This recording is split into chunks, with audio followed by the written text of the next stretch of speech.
বাংলাদেশ সাম্প্রদায়িক সম্প্রীতি ও ধর্মীয় সহাবস্থানের এক উজ্জ্বল উদাহরণ। মন্তব্য রাষ্ট্রপতি মির্জা ফখরুলের। পবিত্র ঈদে মিলাদুন্নবী উপলক্ষে দেশবাসীকে প্রধানমন্ত্রীর শুভেচ্ছা। বিরোধী দল ন্যায্য অধিকার থেকে সব ক্ষেত্রে বঞ্চিত হচ্ছে, অভিযোগ ডাক্তার শফিকুরের। নতুন করে কোনো ফ্যাসিবাদ প্রতিষ্ঠা হতে দেয়া হবে না, সতর্কবার্তা নাহিদের।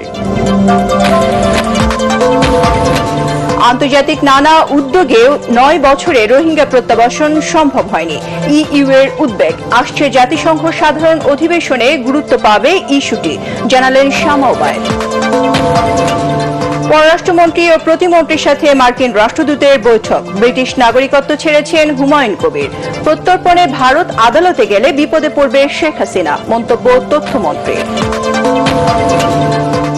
এবং বিদ্যুৎ সংকট সমাধানে কুইক রেন্টালের পথে বিএনপি সরকারও। শহরে লোডশেডিং বাড়ছে, স্থবির শিল্পের চাকা। গ্যাস ও বিদ্যুৎ বিভ্রাটে দিশেহারা ব্যবসায়ীরা।